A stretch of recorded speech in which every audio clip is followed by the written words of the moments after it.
seetaan ngeen ci Pikini Production li nga xam ni moom mooy interview ki di Lucu Patrick Mendy mu nekk agent de la RTS dégg ngeen li mu wax ni que bi muy dugg RTS 1984 la 2013 nañ ko defoon directeur des approvisionnements et de la logistique moom nag ñu dem ba ci biir ki nga xam ni moom mooy directeur bi monsieur Racine Talla mu wàcce ko ci fonction yi ba pare tamit teg ci dagg salaire am yóbbu na ko ñaari yoon ci yoon mu gañe ko ñoom tamit def nañ appel ñaari yoon teewul tamit moom moo gañewaat waaye li nga xam ni loolu la yoon wax ki nga xam ni moom mooy Racine Talla ba tey teguwul ci loolu maanaam li mu ko ameel ba tey fayu ko waaye moom li mu gënoon dénoncé ci vidéo bi mooy injustice bi mu subir parce que nee na booy wàccee nit day fekk mu def faute wala dara waaye bu ñu weesoo loolu nee na li ko gën a metti tamit mooy ni ko joxuñu ko liggéey tey nag ki toog ci suñu plateau suñu invité war a indi li nga xam ne moom mooy réplique bi moom mooy monsieur Aliou Thiam bi nga xam ni moom mooy directeur ressources humaines bu RTS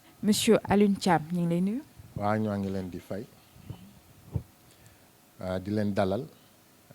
parce que dama yaakaar ni li ngeen def lu baax la parce que aussi bu kenn ñëwee wax yéen bokk na ci seen rôle ngeen dem am version partie adverse bi la réplique donc loolu rafetlu ko bu baax. yaakaar naa ne li nga xam ni moom la Lucu Patrick wax soxlawul ñu siy jaaraat seetaan nga ko gis nga ko mais li ñuy njëkk a laaj mooy lan moo tax réplique bi moment bii nii parce que bi mu génnee sorteem def na une semaine. waaw parce que ñun jotuñu sortie bi du lu nga xamante ni dégg nañu ko man bizarrement tey laa ko gis c'est parce que dañu ko dugal ci benn WhatsApp bu nga xamante ni ay éléments RTS dañu ci nekk. donc man ci laa ko gis bi ma laajtee d'ailleurs bi may leen di woo sax xam nga dama leen wax na ngeen ñëw tey parce que comme que tey la génn ce serait bien que ñu def réplique bi tey si ngeen ma ne génn na ça fait plus de une semaine waaw du lu ñu yëgoon parce que en général yu mel noonu ci saasa rek dañuy indi benn réplique voilà. dégg nga aussi moom li mu wax ci vidéo bi injustice bi nga xam ni moom la subir rétrogradé bi nga xam ni moom la ko Racine Talla def dagg salaire am bi mu dagg salaire am ñàkk jox liggéey bi mu ko ñàkk jox intimidation yi ci jot a am lan ngeen di indi yéen ci loolu. waaw xam naa bu ñu demee ba ci biir sax di nga indiwaat précision buy wax intimidation ci yan côté la. mais am na lu nga xamante ni ci li nga wax ñi yëpp day yomb ci ñun et puis ñu tontu ci et puis éclairer en même temps opinion bi parce que bu ñu wax injustice moom bi ñu koy wàcce di ko dindi ci postam foog naa ni du woon moom rek amoon na ñeneen et cause yi taxoon ñu dindi ko moom ak directeur général ñoo ko xam parce que ku la sant liggéey dem ba ci biir dindi la c'est parce que peut-être am na lu nga xamante ni xew na ci diggante bi yow ak moom ci liggéey bi xam nga du ñu toog fii aussi di yàq der wala di wili pande nit foofu rek laa ci yam pour nit ñi mën a comprendre maintenant loolu bu amee il faut ñu teg yëf yi aussi ci yoon c'est-à-dire un directeur général moom mooy seet ki ko doy maanaam ci xarañteef ak ci confiance mu jox ko poste mu nommé ko dindi la ci sa poste nga ne nañu ma joxaat beneen poste bu tolloog bi ñu ma joxoon te fay ma la ñu ma daan fay xam nga am na yenn wax yi bu ñu la ko waxee sax yow war nga posé waat yeneen question war na am du yam ci question boobu rek war na am yeneen yu ci topp pour préciser parce que je pense que entreprise bi ngeen nekk bu ñu wàccee kenn wala ñu dindi kenn ci postam du ne nañu ma jox beneen poste bu tollool ba ñu ma joxoon te di may fay la ñu ma fayoon pour dire que rek RTS dafa am yoon dafa am charte yu ñu tegu et puis dama bëgg benn affaire aussi d'emblée parce que commencé nga ko wax et c'est comme si dëgg la c'est-à-dire nu nga ko waxee dañu couper salaire am dindi ko pour éclairer nit ñi ci côté boobu aussi jamais coupé nañu salaire Lucu Mendy bien que dindi nañ ko ci postam bien que wax na ko moom période boobu yëpp nee na jotul liggéey waaye mi ngi doon fay salaire et waxuma salaire juste salaire directeur lay fayu xam nga nit booy wax aussi il faut ngay préciser parce que bu nee dagg nañu sama salaire dama yaakaar ni sax yéen waroon ngeen laaj ndax dañu couper salaire bi wala mu leeral mun ngeen ko woowaat wala ngeen kii ko man. nee na dañ ko coupé nee na somme bi mu doon percevoir en tant que directeur somme boobu dañ ko wàññi biñ ko wàññee d'ailleurs sax bi mu demee ci yoon li yoon njëkk a wax mooy li ñu wàññi noonu yëpp dañ ko war a delloo loolu la yoon wax. waaw loolu laa wax yow bu ñu la joxee ay fonction de directeur ñu dindi la ci directeur est-ce que dañu la war a joxaat même salaire bi nga amoon en tant que directeur bien que amuloo même responsabilité yi xam nga nit ñi aussi il faut que ñuy wax li nga xamee ni moom moo jaadu dinañ ñëw ci yoon tout à l'heure bi ñu ko dindee du benn yoon bu nga xamante ne ñu dagg nañu salaire am comme ni mu ko waxee dafa continuer di toucher parce que ici fii aussi dañu am moom syndicaliste la boo leen ko laajoon peut-être dina leen ni sax bokk naa ci ñu bind accord d'entreprise bu RTS ci biir li ñu bind ci accord d'entreprise bi dañu wax ne boo atteindre grade de directeur chef département yenn même bu ñu la dindee salaire de base bi kenn mënu ko wàññi xam nga loolu war na ko leeral aussi da ngeen di laaj est-ce que wàññi nañu salaire de base bi kenn laalu ko maintenant indemnité yi lié woon à sa fonction mais yow nekkatuloo directeur mais mënatuloo continuer di am une indemnité de directeur loolu aussi lu jaadu la ñoom sax bañ nañu ko ba ci bi ñuy xaatim accord d'entreprise bi fexe nañu ba ñu bàyyi benn indemnité ñu ne bu ñu wàccee kenn mën nañu dindi yenn indemnité yëpp sauf indemnité de responsabilité bu ma juum boobu mu ngi koy toucher mais nag du yëpp nga mën a toucher prime bi mu doon toucher ci salaire am wax naa ko à part indemnité boobu ñu ci dindi parce que occupé-tul fonction de directeur kenn laalu ci dara ñi ngi ko doon fay te ci biir waxam dégg ngeen sax mu ne parce que day gaaw ci parti yooyu bu koy wax booy seetlu bien que joxuñu ma woon beneen fonction ñu dagg sama salaire c'est-à-dire xam nga wax dafa sew te dafay gaaw lëndëmal nit c'est-à-dire ku xamul danaan kii kat dañu ko wàcce rek dagg salaire am mais lan moo tax bi mu yóbbee RTS benn yoon ñaari yoon ci yoon wax li mu wax ni que nañ ko delloo li nga xam ne dañ ko dagg nañ ko continuer delloo ba ki nga xam ni moom mooy Racine Talla defaat appel mais n'empêche dañ ne nañ ko delloo li nga xam ni dagg nañ ko ba moom sax Lucky Patrick nee na Racine Talla lu mu mujjee wax mooy motifu ñoom dañoo am problème mu finance fi nga xam ne mooy RTS. waaw yooyu yëpp dinañ ci ñëw. Pourquoi yoon wax xam nga yoon la boo porter plainte da ngay indi ay preuve wane comme quoi lii ak lii moo tax ci premier jugement bi am na yu leerul woon ci explication yi du ma dugg ci détails yi parce que c'est juridique xam nga ñun yorewuñu aspect boobu waaye ci leeral nit ñi nii rek dañuy wax ne ci aspect yi ñu leeralul woon lan mooy fonction bi mu occupé woon est-ce que fonction bi mu occupé woon bu ñu ko wàccee moom war nañu dindi wax naa leen léegi li ñu ci war a dindi ak li ñu ci war a bàyyi donc bu ñu ko présenté noonu yoon nekk protocole d'accord moo ko wax loolu la ñu xaatim yoon dafay fiyewu rek ci document yi mu disponible pour juger bi ñu demee ba gis ne yoon jox na ko dëgg il a raison quand il dit que premier jugement bi yoon jox na ko dëgg mais bi ñu defee appel bul wax ne dañu fi mu toll parce que man daanaka fi mu nekk nii RTS man toll naa ci. mais dafa waroon wax aussi que bi ñu defee appel boobu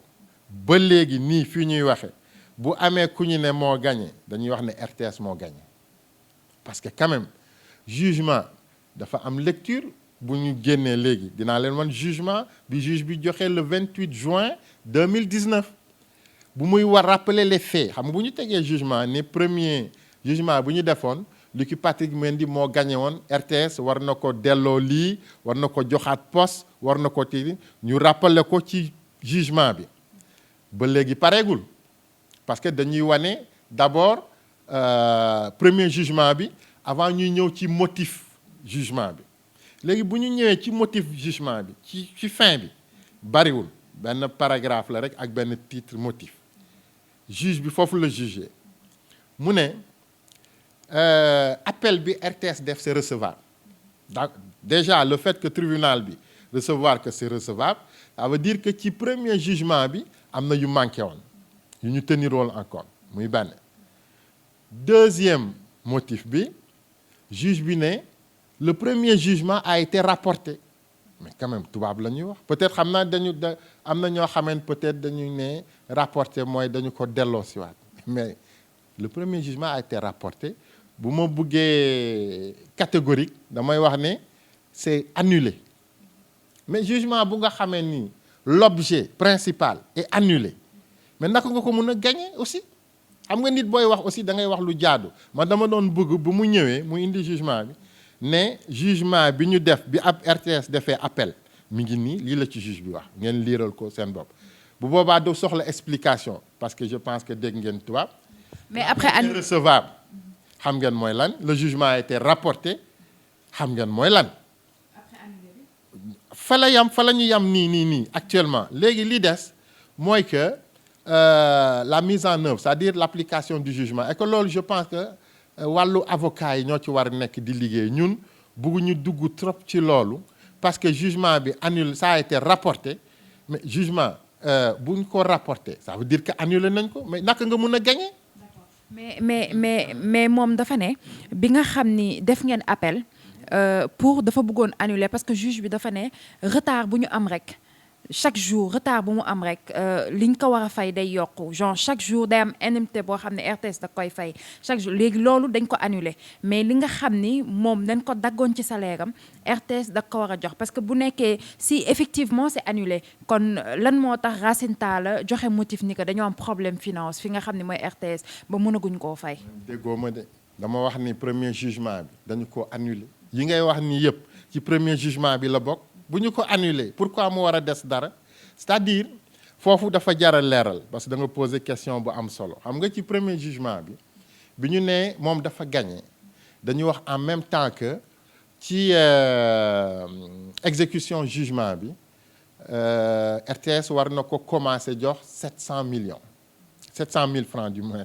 CFA ah xam nga loolu la ñuy wax ci premier jugement bi bon mu ne. RTS dafa retardé je pense ci bu ma juumul et puis ñu invoqué difficulté de paiement mais loolu ci premier jugement bi la est-ce qu'on est d'accord mais bu ñu ñëwee ci deuxième jugement bi ñu ne c'est annulé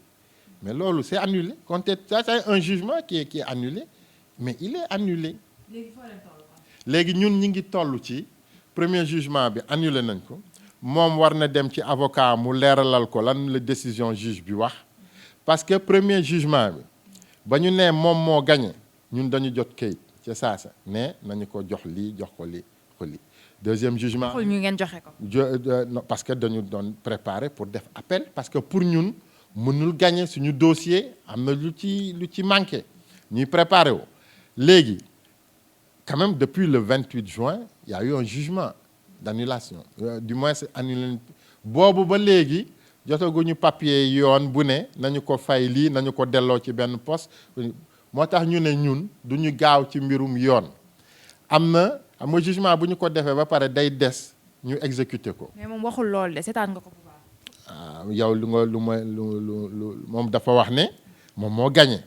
bi mu gagné ba pare RTS dafa commencé ñu juge bi teg ko 700 000 bu mu war a fay. RTS invoqué des motifs moom loolu la wax waaw moom loolu laa wax ne dañu ko invalider ci deuxième jugement bi donc moo tax moo xam nga bi nga ñëwee léegi ñu commencé wax dama la wax ni la wax bu nekk bu ñu la waxee benn partie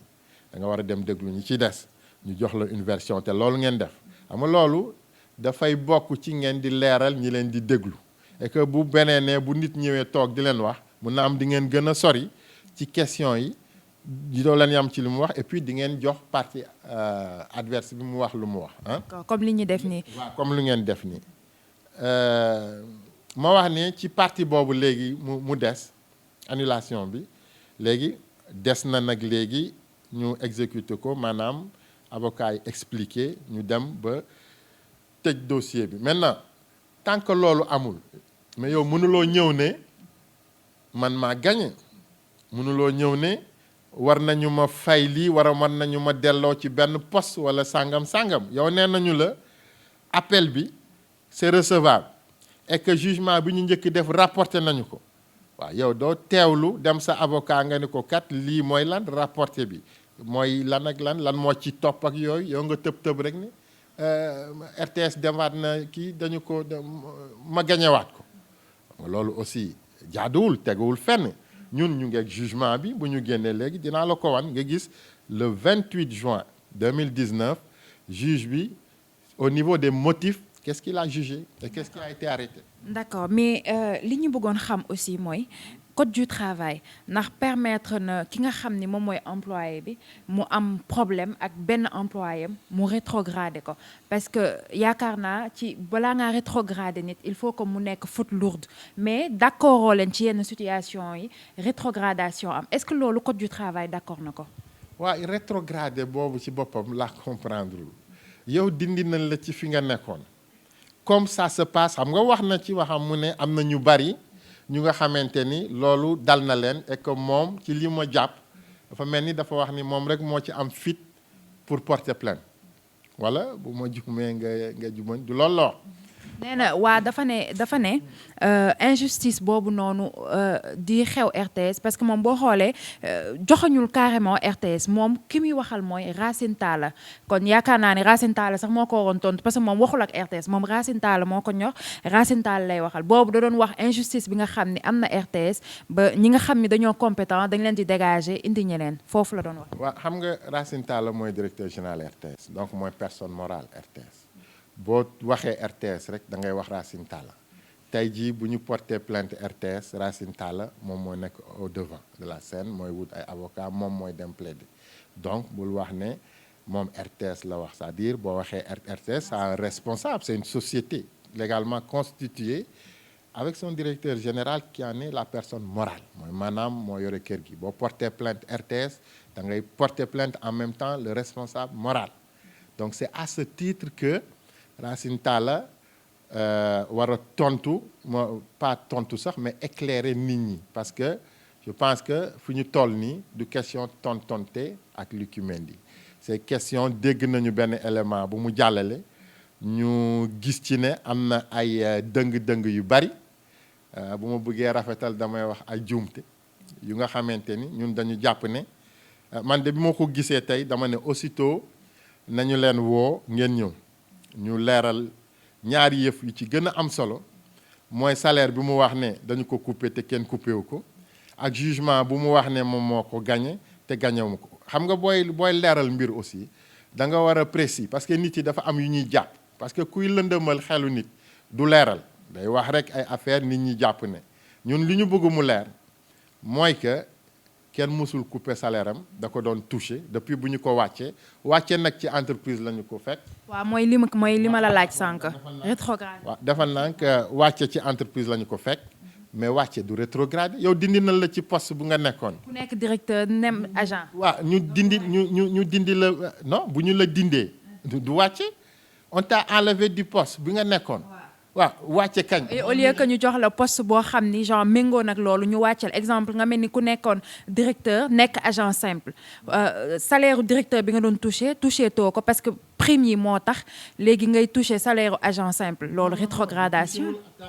non pas exemple laa joxe. yow da ngay insister ci erreur bi mu def c'est-à-dire son salaire de base de directeur kenn mënu ko laal kooku dañ ko protéger par suñu accord d'entreprise salaire u directeur lay touché. maintenant indemnité directeur bi da ma wax ni dafa am bu ñu ci dindi parce que waratu ko toucher parce que nekkatul directeur mais loolu du rétrogradé c'est-à-dire que yow sa avantage yi nga amoon acquis ba léegi mu ngi ci bu fekkoon ni dañu ne léegi dindi nañ ko poste de directeur léegi salaire u chef de département wala chef de service lay am bu boobaa mën na ni sax dafa am injustice wala dañu ko kii waaye yow dañu la dindi salaire directeur bàyyi la ak sa salaire de directeur mais indemnité bi nga xamante ni directeur fonction moom moo ko jox ñu ni ko nekkatuloo ko dañu koy dindi mais loolu du rétrogradé mais aussi wax yi mu leer parce que rétrogradé mooy dindi nañ la sa salaire u directeur di la jox comme nu nga ko waxee léegi salaire u chef de service wala salaire u agent simple yorewul salaire agent simple salaire u directeur la yore. loolu mais nit buy liggéey fenn mu am salaire net maanaam bu indemnité yeeg yëpp tegoo sama salaire net exemple benn 1 million la ngay liggéey normalement booy liggéey da nga war a avancer sa salaire ak indemnité yëpp dafa war a mën a yokk warul mën a wàcc bu nekkee ni dafa fut lourde wala dara mënoo yéeg jékki-jékki wàcc ci entreprise voilà.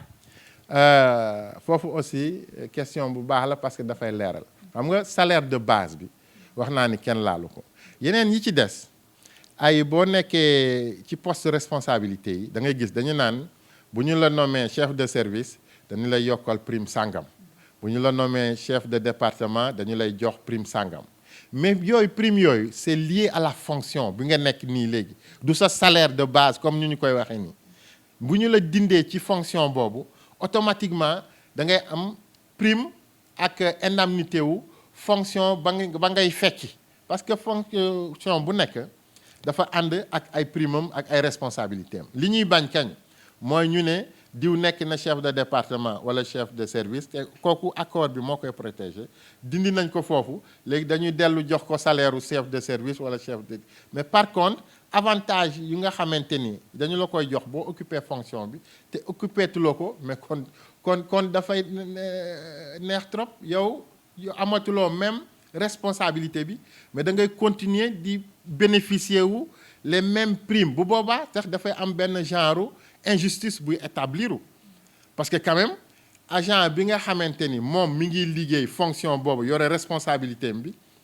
yow nga jël même prime bi nga xamee ni kii yoratul même responsabilité bi du ko jox donc c'est un cas aussi bu ñu xalaatee ba ci biir day niroog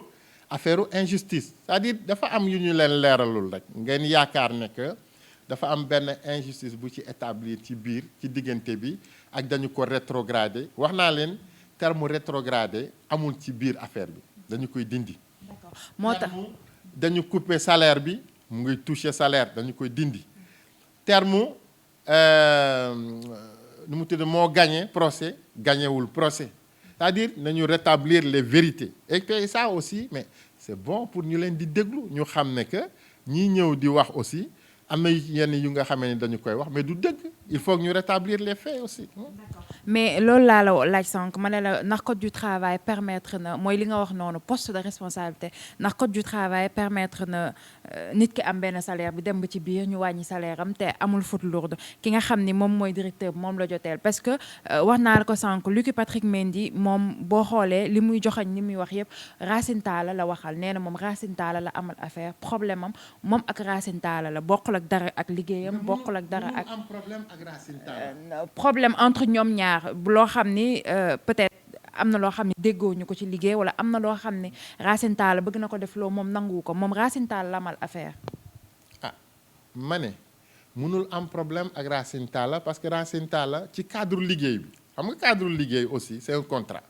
maanaam tey jël naa la ñuy liggéey ñu signer contrat yow lii ak lii ak lii nga war a def xam nga mënuñu am problème mooy soit def nga ko wala defoo ko est-ce que yaa ngi ci contrat bi wala nekkoo ci contrat bi donc bu ñu xoolee loolu entre l'employeur moom wax na ko parce que partie boobu dégg naa ko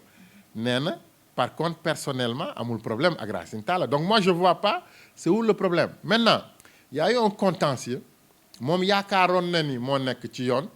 bi ñu demee ba ci biir yoon wan na ko ne ko amuloo dëgg maintenant peut-être que c'est difficile d'accepter le fait et puis ci wax naa ko sànq aussi nga ne du loolu la wax ce que j'ai cru comprendre c'est que moom il dit que moom rek moo am fit pour porter plainte aussi à ce niveau am na ñeneen ñu nekk ci même kiiwam mais peut-être ñooñu sañuñu ko c'est ça qu'il dit en réalité c'est la vérité loolu laa dégg mais nga yaakaar ni depuis que RTS di dindi ay directeur fii di dindi ay chef de département ñooñu ñëpp ku ñu ci dindi da ngay dem porter plainte ne dañu ma dindi ci sama poste nañu ma joxaat même salaire bi bu ci dara wàññeeku mais loolu amul fenn soxna si bu ñu bëggee waxante dëgg. D'accord aussi dafa am ay charte dañu lay jox fonction dafa am yu muy àndal fonction bi loi bi lu muy protéger mooy que am na lu nga xamante ni bu ñu la xasee ba nommé kenn mënatu koo dindi te loolu ñun sañuñu koo dindi mais par contre yi muy àndal te fonction bi moo tax yooyu am mais boo nekkatul ci fonction bi dañu koy dindi keneen kii ñi nga xamante ni amu ko woon tey ñëw ci fonction bi ñu jox ko prime yooyu c'est-à-dire loolu moom mooy li jaadu mais bu fekkee ni ku nekk bu ñu la dindee rek da ngay toog fale doo def dara ne salaire bi bu ñu ci wàññi dara sinon rek damay considérer que dañu ma rétrogradé daal di dem ci yoon mais deuxième jugement bi xam nga yaa ngi invoqué code du travail léegi mais deuxième jugement bi mais wane na ni looyu mu doon wax yëpp mais mënul ne. d'accord yaa ngi wax sànq ni que bien que moom moo ko wax am na ñoo xam ni ñu bëri ñoo xam ni kaawam moom moo ko wax waaw moo ko wax am na ñoo xam ni ñu bëri ñi ngi nekk nañ ci kaawam te ñoom ñëpp comme ni ma ko waxee waxuñu RTS joxuñu ñu RTS ñoom tamit Racine Talla la ñuy wax mën naa si lim ku ci mel ni Guinthies Fofana Seck Mia Guinthies animateur la fii nii fii RTS te ah bon RTS mosuñ aussi il faudrait que bala ngeen di kii ngeen di laajte information yi bu baax moo tax ñu ñëw tey voilà ay un agent permanent de la RTS amuñu ci ku tudd Guinthies ce qu'on a on a des producteurs extérieurs c'est-à-dire c'est des collaborateurs extérieurs parfois yu ñuy jël ñuy def émission et ils sont payés à la tâche on les paye sous forme de cachet maanaam weer bi bu deewee ñu jox la benn cachet nga dem ça c'est pas des agents de la RTS ñu recruter ni comme travailleurs à durée déterminée ou indéterminée on n'a pas un agent permanent ni même un agent contractuel de ce nom. mu nekk agent permanent comme agent contractuel l'essentiel mooy ñoom RTS nañ leen xamee dañ doon liggéeyal RTS boo xoolee problème bu ñu ne dañoo am problème RTS dañ la naan ak ki nga xam ni moom mooy Racine Talla ku ci mel ni Fofana Seck Mia Ndella ñu bëri jaar nañ fi ñoo xam ni ñoom ñëpp jaar nañ fi boo xoolee def nañ ay sorties ñoom ñëpp jaar nañ fi. ngay wax ni ñoom seen bopp ñoo la ko wax. wala Lucky Mendy moo la ko wax. non Lucky Mendy waxuma ko mais yaakaar naa ni balaa ngaa ñëw. parce que koo tudd rek di nga dem laaj ko. moom balaa ngaa ñëw war nga ressourcer xool bu baax ñi nga xam ni am nañ problème RTS ba arrêté RTS ci li nga xam ni sous la direction de Racine Talla parce que ñoom ñëpp Racine Talla na ñuy wax ni ko moom nañ amal problème. waaw moo tax ma ne la bul tudd tur parce que tur boo tudd moom da nga war a dem moom mu leeralal la. waaye bu ñu la joxee ay tur nga koy citer déjà wan naa la ni léegi am na ci kenn information bu ñu la wax du noonu du agent RTS. mais liggéey na fi. donc liggéey na fi man mënuma ko parce que li ngay wax ni man je suis directeur des ressources humaines et man dama bëgg lu tegu ci yoon maanaam lu jaar yoon jot naa fi benn correspondance bu mu bind wax ni dañu ko devoir moi-même j'ai répondu pour lui dire est-ce que bu ñu ko devoiree dara na indi justificatif bi ñu fay ko boobu ba léegi gisaguma tontu wala xam nga nit aussi wax ni dafa yomb mais booy wax da ngay indi ay firnde c'est-à-dire ay preuves ñun foofu suñu niveau responsabilité foofu la toll du ñu wax nii rek pour nu mu tëddee alimenter yenn propos yi wala faire courir du bruit man damay bëgg ñuy am tout le temps fu ñu koy teg c'est extrêmement important. Ablaye Fofana Seck. man du ma wax affaire Ablaye Fofana Seck parce que Ablaye Fofana Seck yow wax nga ne waxu la ni moom mu ngi nekk ci. mi ngi si média yi boo tapee Ablaye Fofana Seck agent RTS di nga gis ni que dafa amoon problème tamit ak Racine Talla. da ngay dem nga laaj ko ba moom mu wax la man Ablaye Fofana Seck bi ma xam bi nekk actuellement RTS il est affecté à la rajo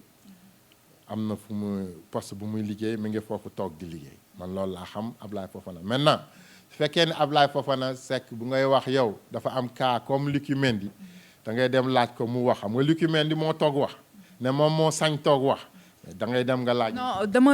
dama bëgg ñëwaat rek sur le fait que mooy li ma Lucky Patrick Mendy wax Racine Talla laa amal problème bu amee kuy wax moom moo war a wax ma wax. non mais mënul am problème ak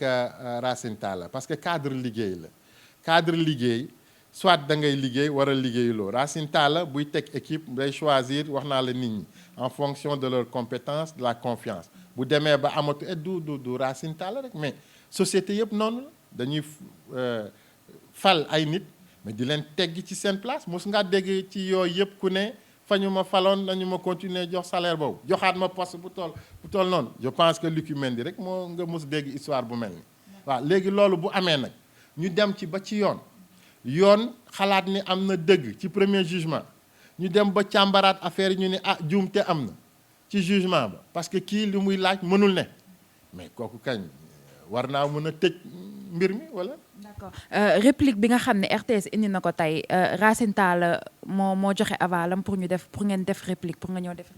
dégguloo wax naa la ci suba ma ni la man ci sama bopp maa dugg ci kii bi WhatsApp bi ma gis affaire bi. Racine Talla wax la bi ma ko gisee aussitôt ma contacté suñu directeur communication parce que yooyu bu amee ñun dañ ci wax. parce que directeur ressources humaines communication interne moo koy gérer et tout ce qui est extérieur Dominique Dekki moom moo koy gérer donc bi ñu ci waxee d'ailleurs man sax maa ko ni demal nga lire affaire bi est-ce que gis nga ko mu ni ma may ma lire ko soog a la wax léegi bi mu ko liiree ba pare mu ñëw ñu def le point et on a mis quand même on a décidé que war nañu def une réplique bi ñu ko décidé ba pare man ci sama bopp laa informé Racine Talla ma ne ko lii ak lii xew na dugal nga xool ko man ak directeur communication waxtaan nañ ci parce que gis nga prérogative ci fonction loolu c'est-à-dire yow bu ñu la joxee cër jox la fonction doo xaar toujours ñu lay wax ni la defal lii defal boo xamee sa liggéey doo xaar directeur bi wax la ne defal lii gis nga ni am na benn manquement donc yow war nga teg lu régler affaire bi donc bi ñu ko tegee ba pare si laa ko informé ne ko léegi lii ak lii xew na kat ñun lii lañ teg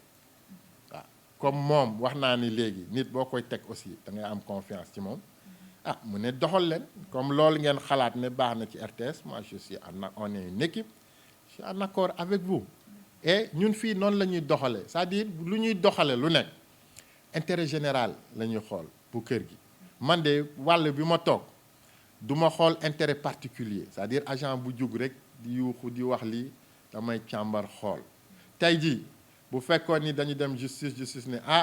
waa ji kan dem ngeen première fois mu gagné ngeen dellu si waat mais moom moo am dëgg bu boobaa instant bi duñu toog fii di wax